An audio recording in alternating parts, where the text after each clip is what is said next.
ওং ভূর্ভুবস্সুঃ তৎসবিতুর্বরেণ্যং ভর্গো দেবস্য ধীমহি ধিয়ো যো নঃ প্রচোদয়াৎ। অন্য কোনো কথা বলার আগে অভি নদ নন। ভারত মানে আমার ইন্ডিয়া চ্যাম্পিয়ন হয়েছে। কিসে চ্যাম্পিয়ন হয়েছে?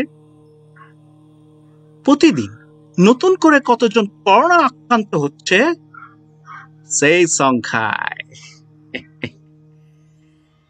1,00,000 ছুঁই ছুঁই করছে। অনেক পেছনে পড়ে টিম টিম করছে আমেরিকা আর ব্রাজিল। গত কয়েক সপ্তাহ ধরে রোজ রোজ ভারত চ্যাম্পিয়ন, ভারত চ্যাম্পিয়ন। মোদির ভক্তরা দিদিকে গালি দিচ্ছে, দিদির ভক্তরা মোদিকে গালি দিচ্ছে। আপনি বসে বসে যুক্তি খুঁজছেন। এই ভারতের কেসটা, এই ভারতের সিচুয়েশনটা, ভারতের এই বাস্তবটা কিভাবে আলাদা, আপনি বসে বসে যুক্তি খুঁজছেন। কেন আপনার পছন্দের নেতা নেত্রীকে গালি দেওয়াটা ঠিক হবে না? তাই তো রামকৃষ্ণদেব বলে গেছিলেন, জানার মাঝে অজানারে করেছি সন্ধান। এত যুক্তি খুঁজে কি করবেন? দু হাত তুলে নাচুন, চক দা ইন্ডিয়া। তবে আমার এই প্রোগ্রামে কিন্তু কোনো পলিটিক্স নেই, আছে শুধু জ্যোতিষ আর ম্যাথামেটিক্সের চেয়েও শক্ত শক্ত সব অঙ্ক। সবটাই মানুষের উপকার করতে চেয়ে, আর সেই সঙ্গে উপকার ছেটাতে ছেটাতে এই অনুষ্ঠানের নবম পর্বে আবার আপনাদের সামনে চলে এলাম আমি, আপনাদের সকলের প্রিয় একান্ত অনুগত ডক্টর জয়ন্তানন্দ শাস্ত্রী, ডবল পিএইচডি।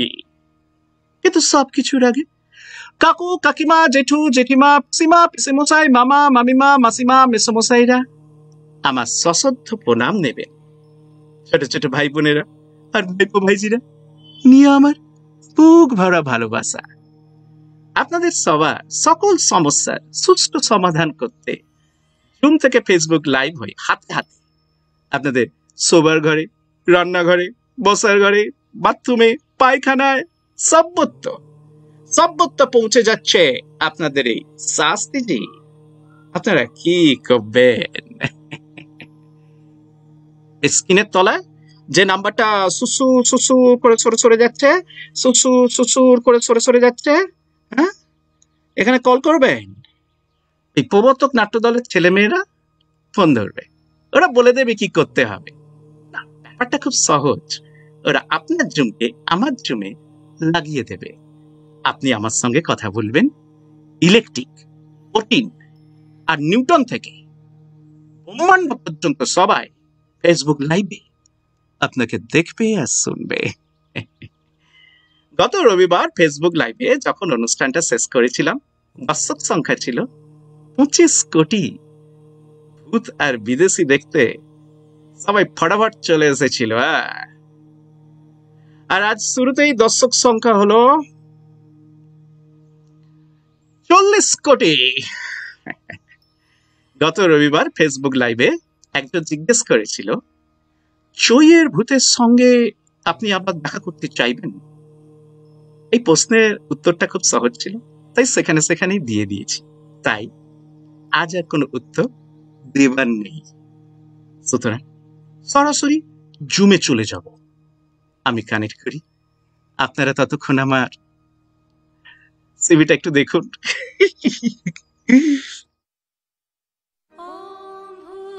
আপনাদের সামনে আজ উপস্থিত হয়েছেন doctor Shri Jayantananda Shastri double PhD.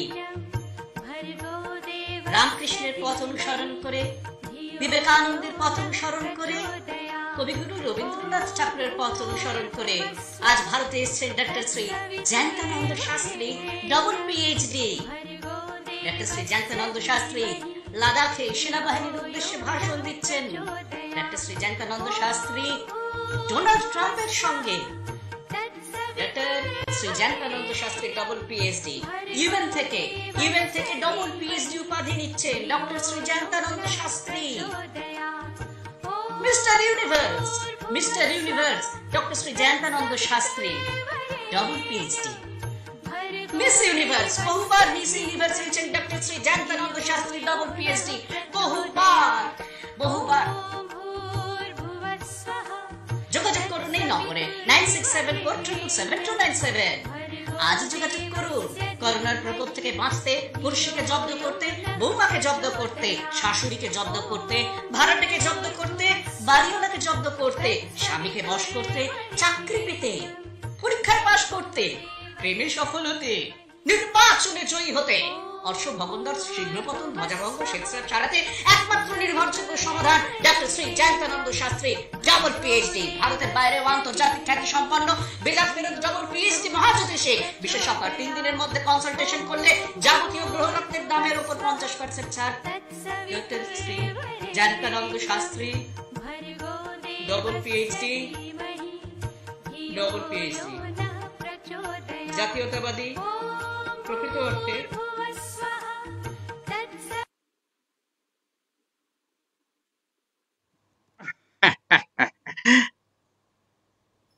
ও বাবা, কেমন সেজেছে গো। শাস্ত্রীজি, একটা বিপদে পড়ে আপনাকে কল দিলাম। কোনো চিন্তা নেই, আমি তো আছি। বিপদ তাড়ন, মুশকিল আসান, প্রবলেম সলভার। কিন্তু সব কিছুর আগে নাম ধাম জমা তারিখ। নাম ধাম বলা যাবে না, রিস্ক হয়ে যাবে। কিসের রিস্ক? Life risk. ও বাবা, তাহলে জমা তারিখটাই বলুন। 21শে মার্চ 1977। ওই দিনে ইন্দিরা গান্ধী এমার্জেন্সি তুলে নিয়েছিলেন। মীন রাশি, কর্কট লগ্ন। বরং এই অনুষ্ঠানে আপনার নাম দেওয়া যাক মীনা। তাহলে বলুন মীনা দেবী, আপনার সমস্যাটা কি? আসলে আমারই একটা এমার্জেন্সি হয়ে গেছে, খুলেই বলছি। আমাদের পাড়ায় কয়েকটা বদমাইশ ছেলে আছে, রোজ পাড়ার মোড়ে জটলা করে। এই করোনার সময়ও মাস্ক ফাস্কের বালাই নেই। ওরা মদ খায়, বিড়ি সিগারেট খায়, গাঁজা টাজাও খায় মনে হয়, আর মেয়ে দেখলেই আওয়াজ দেয়। আমার মেয়েটাকেও খুব বিরক্ত করে। 2 দিন আগের কথা, মেয়ের আক্কেল দাঁত বেরোচ্ছে, খুব ব্যথা, ওকে নিয়ে ডাক্তারখানা যাচ্ছি। আমার সামনে মেয়েটাকে আওয়াজ দিতে শুরু করলো। আমি বরাবর সহ্য করি। সেদিন মাথার ভিতরে কি হলো কে জানে, হাতের ছাতাটা দিয়ে খাকাতো কষিয়ে দিলাম। ছেলেগুলো দূরে সরে গেল বটে, কিন্তু পালিয়ে গেল না। ডাক্তারখানা থেকে ফেরার সময় দেখি আরো কয়েকটা ছেলে মিলে জটলা করছে। বাড়ির দরজার কাছে চলে এসেছি, এমন সময় ছেলেগুলো এগিয়ে এসে বলে, গায়ে হাত দিয়ে ভালো করেননি কাকিমা, আমরা কিন্তু বুঝে নেব। আমিও 2 কথা শুনিয়ে ঘরে ঢুকে পড়েছি, কিন্তু তারপর সন্ধ্যে থেকে বাড়িতে ঢিল পড়ছে। পুলিশে খবর দিয়েছেন? ফোন করেছিলাম, পুলিশ বলল পাড়ার ব্যাপার, নিজেরা মিটিয়ে নিন। আসলে পুলিশ কিছু করবে না। এই ছেলেগুলো লোকাল কাউন্সিলরের ভোটের সময় ওনার হয়ে খাটে। কর্পোরেশনের কাউন্সিলরের খুব দাপট না, এসব পুলিশ টুলিশ ওনার পকেটে। তা কাউন্সিলরকে বলুন। ওনাকেও ফোন করেছিলাম, উনি বললেন আমাদেরই দোষ, ওরা ভালো ছেলে, মাঝে মাঝে দুষ্টুমি করে। হ্যাঁ শুনুন, একটা কাজ করুন, ঢিল পড়ছে পড়তে দিন, দুদিন বাদে ওদের রাগ পড়ে যাবে, তখন আবার সব ঠান্ডা হয়ে যাবে। আপনাকে সবটা খুলেই বলি, আমাদের বাড়িতে যে ঠিকা কাজের লোক আছে বাসন মাজার, তাকে আজকে রাস্তায় ধরে বলেছে এই বাড়িতে সে যেন আর না আসে। হ্যাঁ, বাড়ির কর্তা কি বলছেন? উনি তো বলছেন চলো কদিন কোনো আত্মীয়র বাড়িতে ঘুরে আসি। ও সেটাই করুন না। এই করোনার সময় কার বাড়িতে যাব বলুন তো? হ্যাঁ, আচ্ছা, আপনারা কি এই কাউন্সিলরের পার্টির ভোটার? আমরা যখন যাকে ভালো লাগে ভোট দিই। কাউন্সিলর কোন পার্টির? তৃণমূল, তবে খুব তাড়াতাড়ি বিজেপিতে চলে যাবে। ও,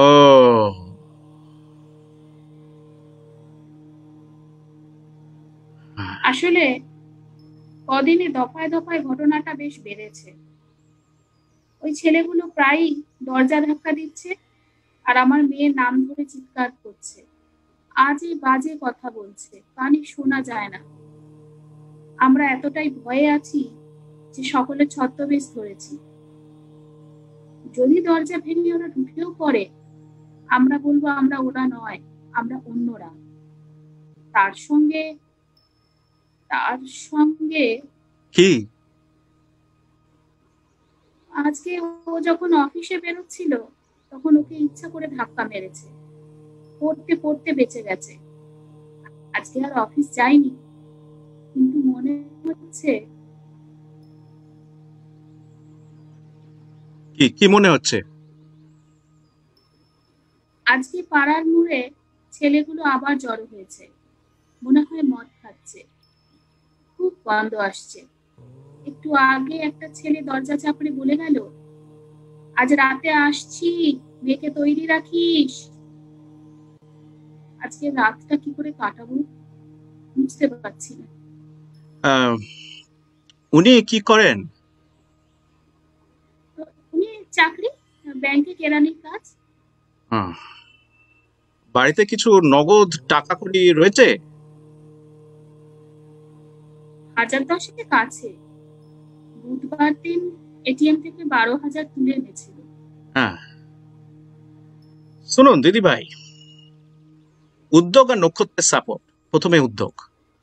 ওনাকে বলুন এক্ষুনি ওই কাউন্সিলরকে ফোন লাগাতে, ফোন করে বলতে হবে স্যার ভুল হয়ে গেছে, আর হবে না।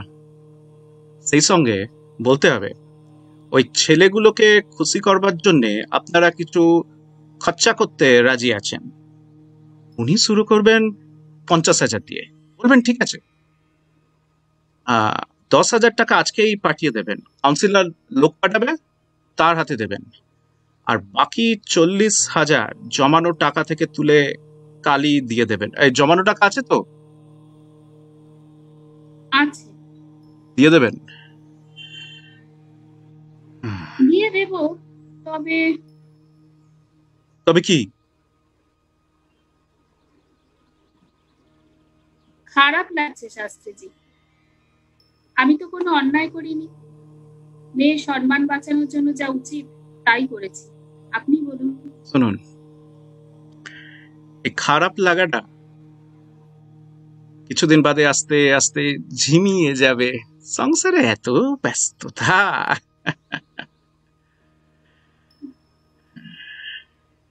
নিজের মেয়েকে কি জবাব দেব বলুন তো?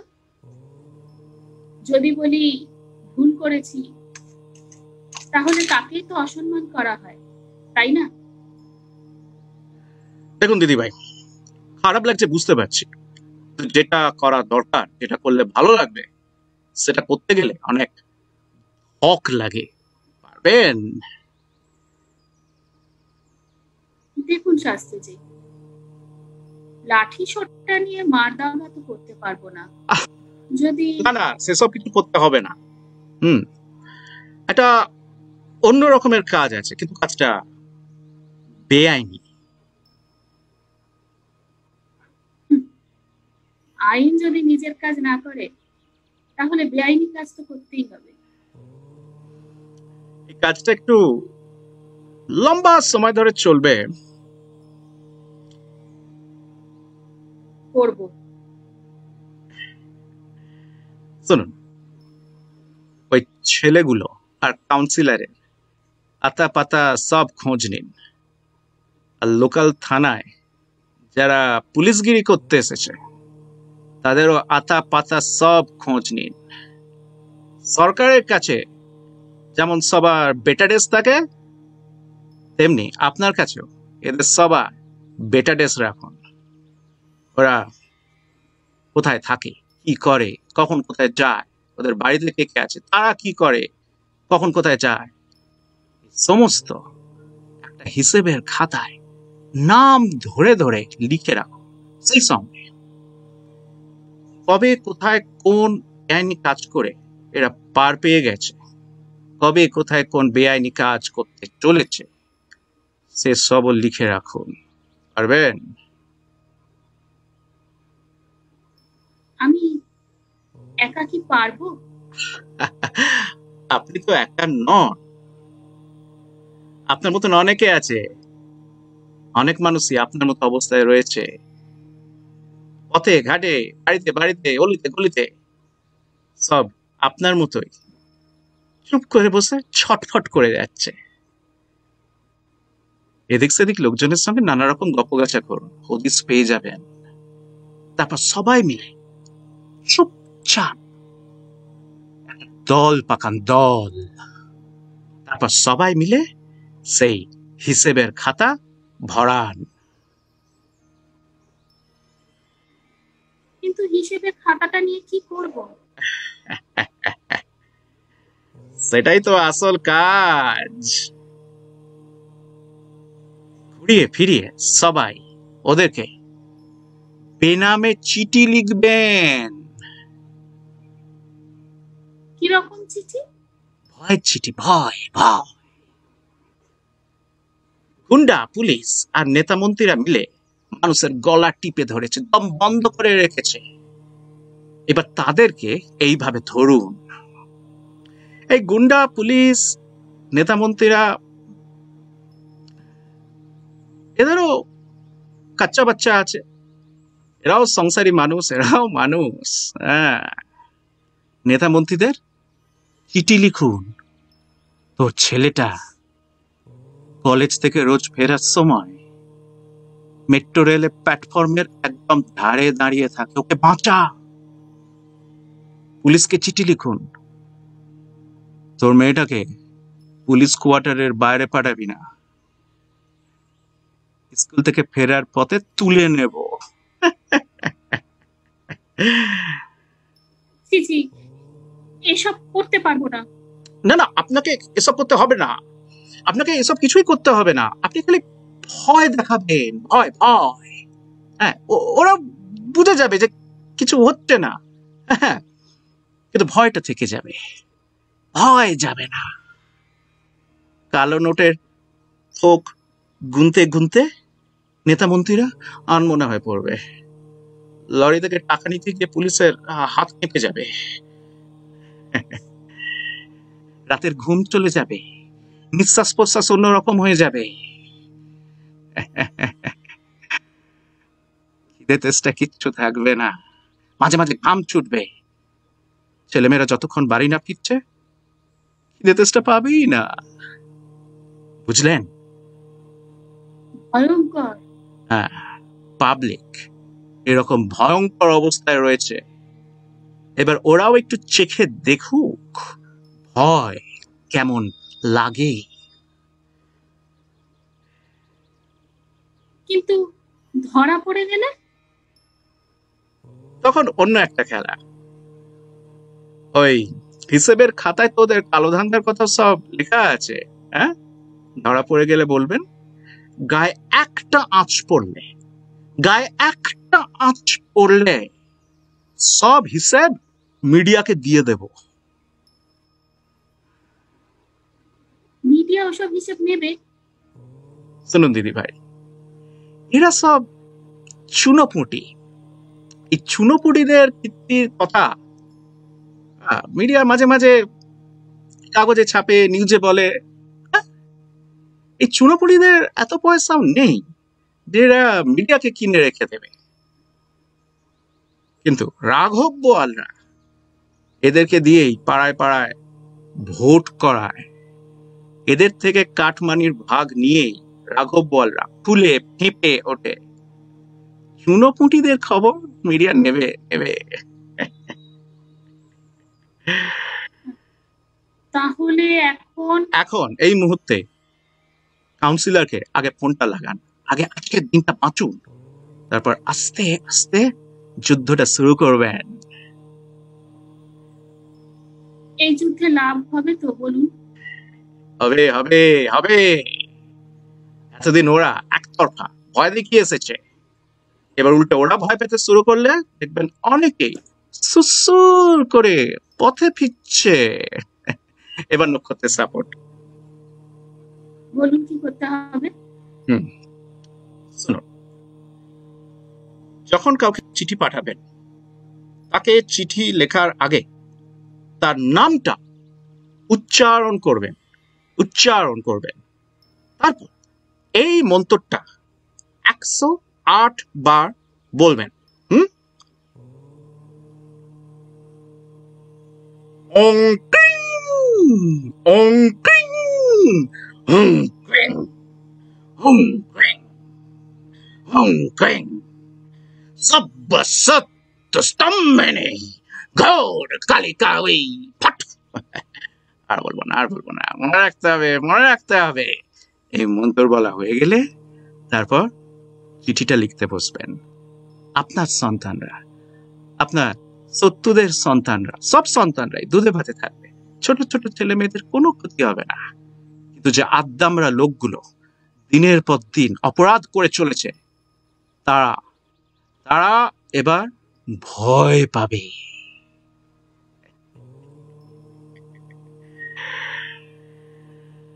এলাম শাস্ত্রীজি, কাউন্সিলরকে ফোনটা করি।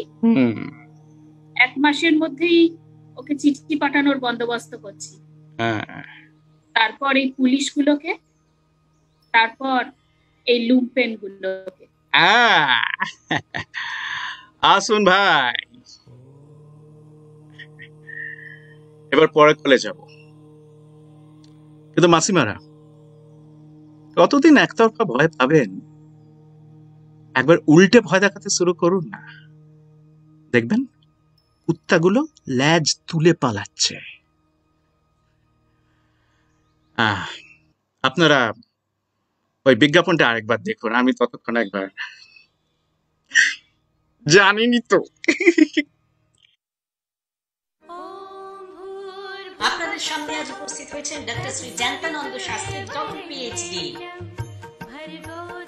রামকৃষ্ণের পথ অনুসরণ করে, বিবেকানন্দের পথ অনুসরণ করে, কবিগুরু রবীন্দ্রনাথ ঠাকুরের পথ অনুসরণ করে আজ ভারতে এসেছেন doctor Shri Jayantananda Shastri, double PhD. Doctor Shri Jayantananda Shastri লাদাখে সেনাবাহিনীর উদ্দেশ্যে ভাষণ দিচ্ছেন। ডক্টর শ্রী জয়ন্তানন্দ শাস্ত্রী ডোনাল্ড ট্রাম্পের সঙ্গে। Doctor Shri Jayantananda Shastri double PhD UN থেকে ডবল পিএইচডি উপাধি নিচ্ছেন doctor Shri Jayantananda Shastri. Mister universe doctor Shri Jayantananda Shastri, double PhD. Miss universe, বহুবার মিস ইউনিভার্স হয়েছেন doctor Shri Jayantananda Shastri, double PhD. বহুবার যোগাযোগ করুন এই নম্বরে 9674777297। আজ যোগাযোগ করুন।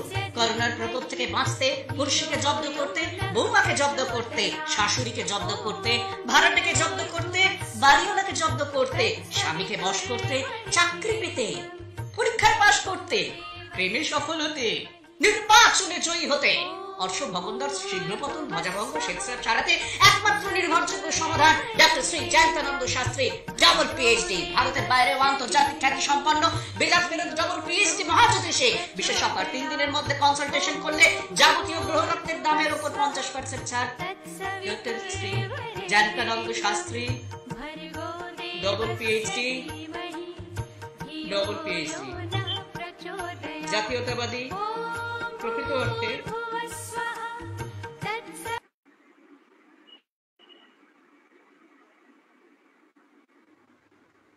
Yes.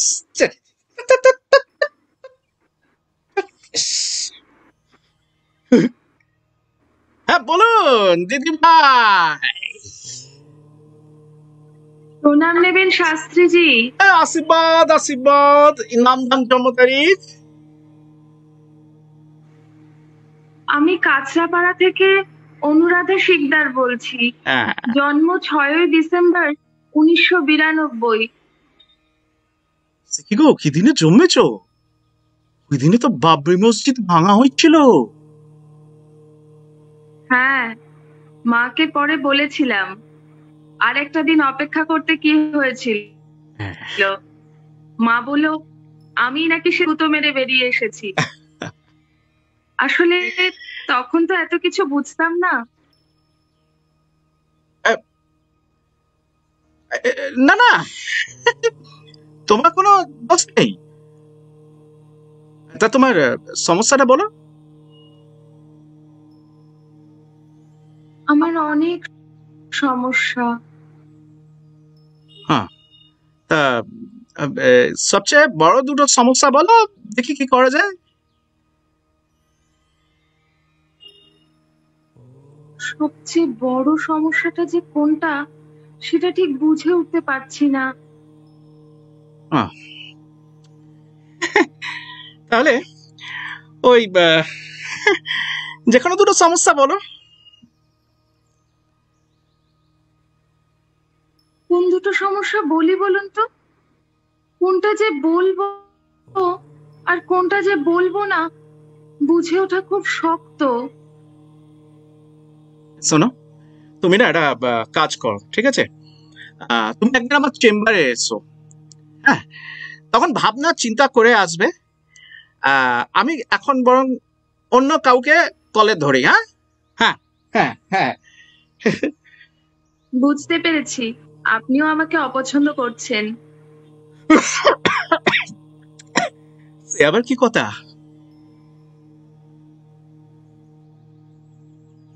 হ্যাঁ, আমাকে কেউ ভালোবাসে না। আচ্ছা, তাহলে এই সমস্যাটা সমাধান করা যাক।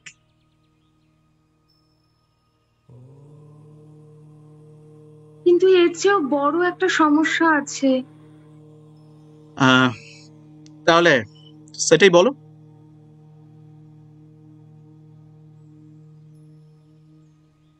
আমি মনে হয় খুব বেশি নরম স্বভাবের।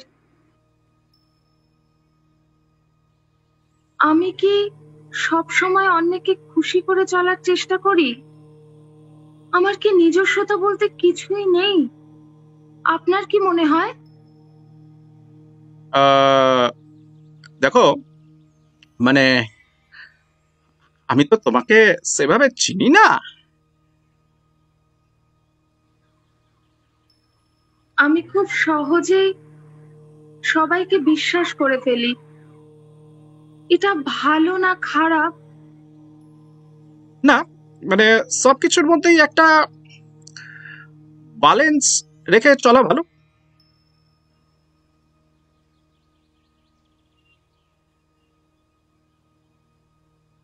আমি বুঝতে পারি আমার মধ্যে একটা শিল্পী সত্তা আছে, কিন্তু আমি তার কোনো যত্ন নিয়ে উঠতে পারছি না। তুমি শিল্পী, গান টান করো?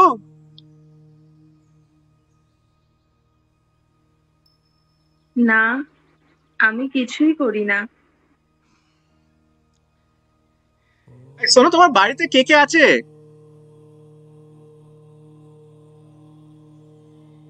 বাবা, মা আর আমি। তুমি চাকরি বাকরি কিছু করো? না, ওসব আমার দ্বারা হবে না। একটা বাচ্চাদের স্কুলে পড়াতে গিয়েছিলাম, খুব কাজের চাপ।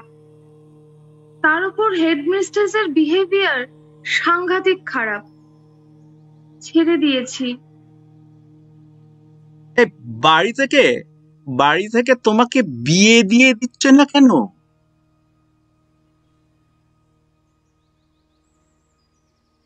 অনেকদিন ধরেই সম্বন্ধ আসছে, কিন্তু আমার একটা ছেলেকেও পছন্দ হচ্ছে না। প্রেম টেম করো নাকি? হ্যাঁ না, ওসব কিছু না। ছেলেগুলোকে বড্ড বিরক্তিকর লাগে।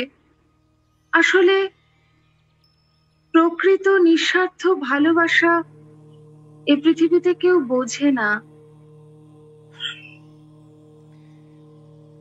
এই তুমি সারাদিন কি করো গো?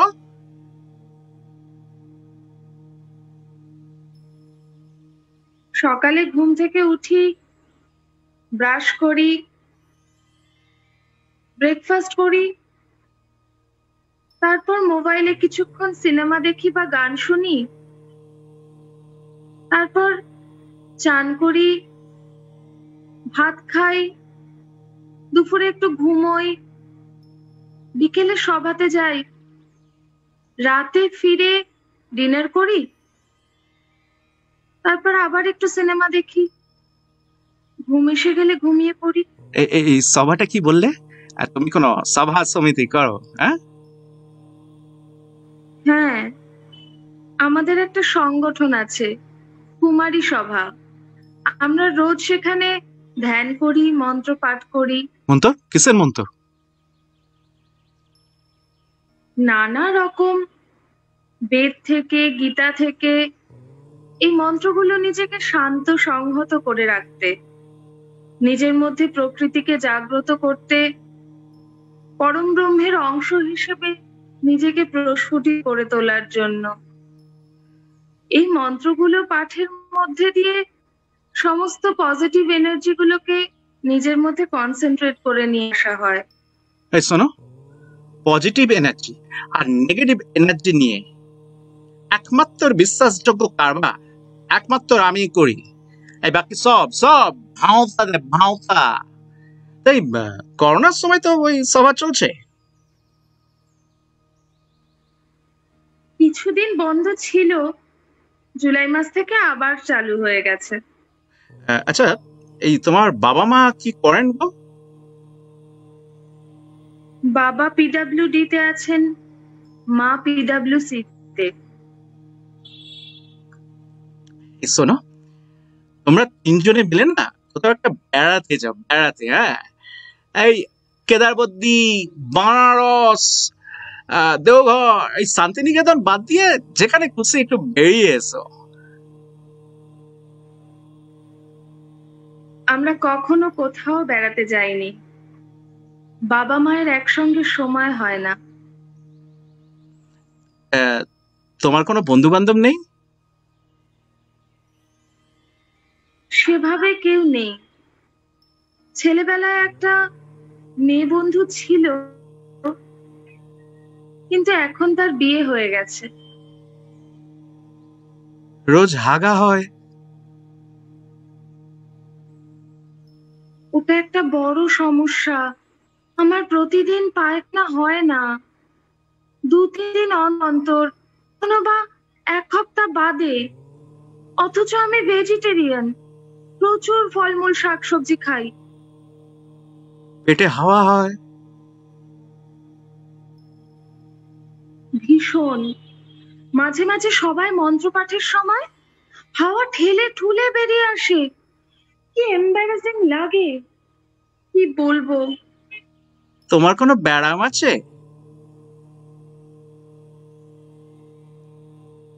সেভাবে কিছু না, তবে ওভারিতে মাঝে মাঝে সিস্ট ফর্ম করে, আর ব্রেস্টে একবার লাম্প মতন হয়েছিল। বাট আমি প্রচুর অ্যান্টিঅক্সিডেন্ট খাই। হ্যাঁ, অক্সিজেন তো খাওয়া ভালো, তবে ওটা নাক দিয়েই বেশি টানবে। এই শোনো, তোমার সমস্যা আমি বুঝতে পেরেছি। আমার কিছু হবে না না? শোনো, উদ্যোগ আর নক্ষত্রের সাপোর্ট এই দুটো লাগবে। বাহ।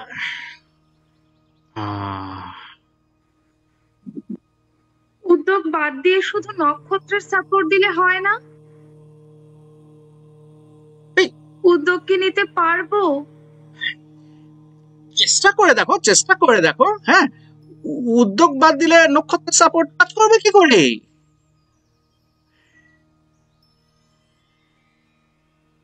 বলুন তাহলে। হ্যাঁ, শোনো, তুমি রোজ সকালে ঘুম থেকে উঠে ভিজে ছোলা আর কাঁচা হলুদ খেয়ে আধ ঘন্টা ধরে দৌড়বে।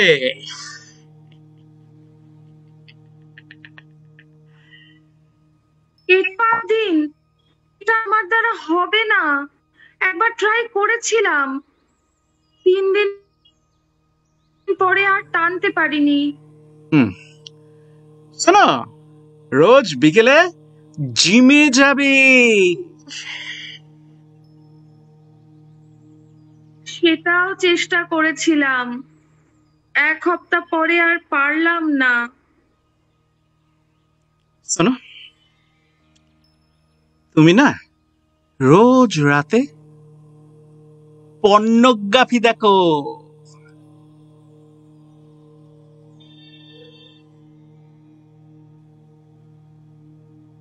আমাদের সবাই কয়েকজন আছে, তারা দেখে। আমিও একবার দেখেছিলাম, বড্ড বোরিং। শোনো, তোমার সলিল আর মন দুটোই না ল্যাদ খেয়ে গেছে। হ্যাঁ, সলিলটাকে জাগাতে হবে, তবে তো মনটা চনমন করবে। আসলে আমি একটু আলসে টাইপের, বরং মনটাকে একটু জাগান না। মনের দরজায় তো পেল্লায় একটা হুড়কো লাগিয়েছো, হুড়কো।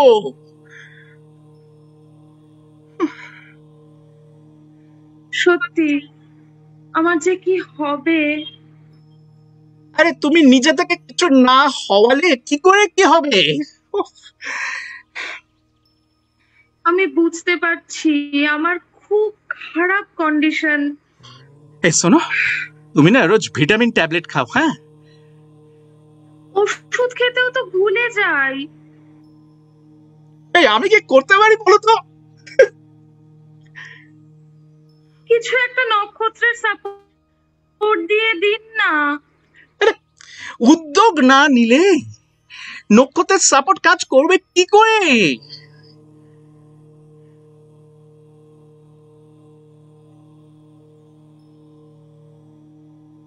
উফ, কিন্তু কত চেষ্টা তো করছি, উদ্যোগ তো নিতে পারছি না। কি করব বলুন? শোনো, এবার না তুমি বলো, তুমি কি করতে পারবে? কে জানে, কিছুই তো বুঝতে পারছি না।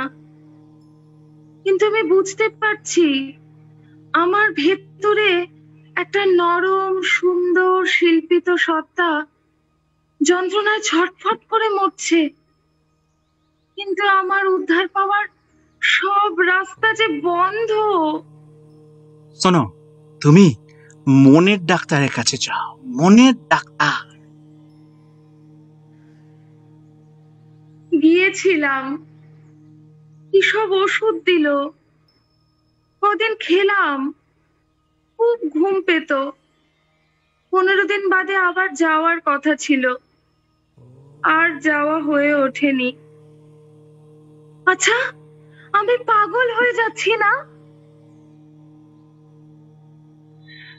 মাসিমারা, এই কলটা কেটে দিলাম। আসলে ভুল লোক চলে এসেছিল। সমস্যাটা অনুরাধার, কিন্তু সমস্যার কারণ অনুরাধা নয়। সমস্যার কারণ হলো ওর বাবা মা। ABCD করে ওনারা অনেক টাকা রোজগার করছেন, কিন্তু বাচ্চাকে যে সময়, যত্ন আর সঙ্গটা দেওয়া দরকার ছিল সেটা ওনারা দেননি। তাই অনুরাধা নিজেকে নিয়ে গুলিয়ে গেছে। প্রবলেমে পড়ে গেছে অনুরাধা।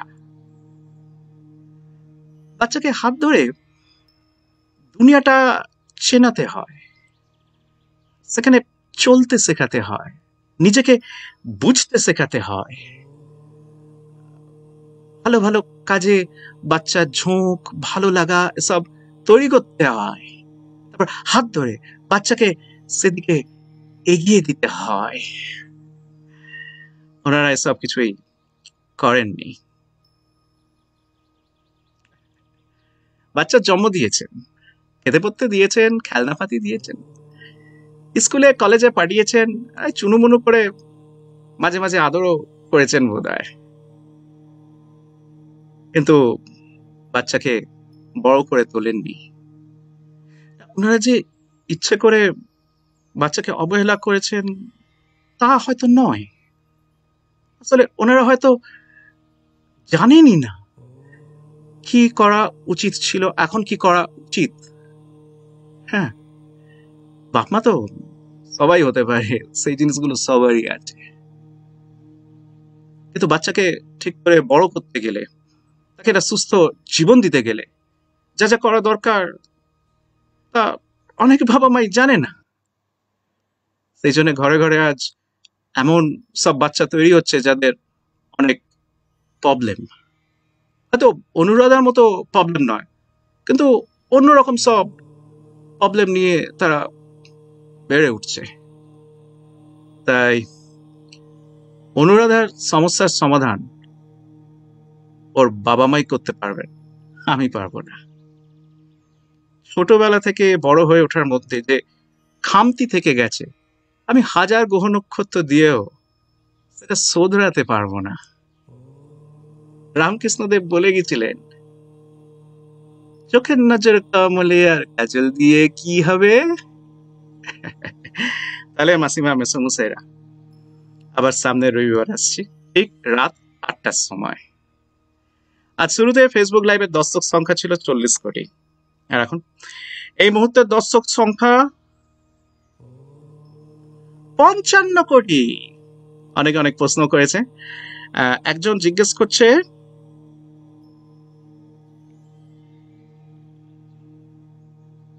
সামনের দিন আমি আসছি, কিছু জরুরি কথা আছে। এটা তো প্রশ্ন না, এটা কি?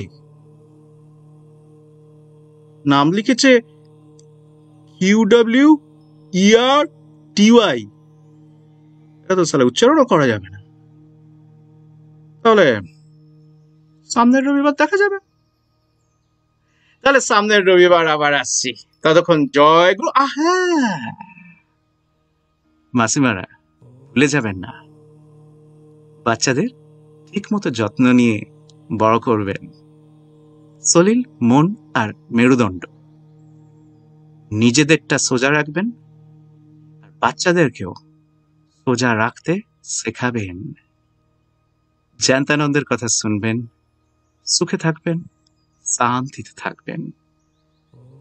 তাহলে আবার সামনের রবিবার আসছি ঠিক রাত 8টার সময়, আপনাদের সবার প্রিয় একান্ত অনুগত ড. Shri Jayantananda Shastri, double PhD।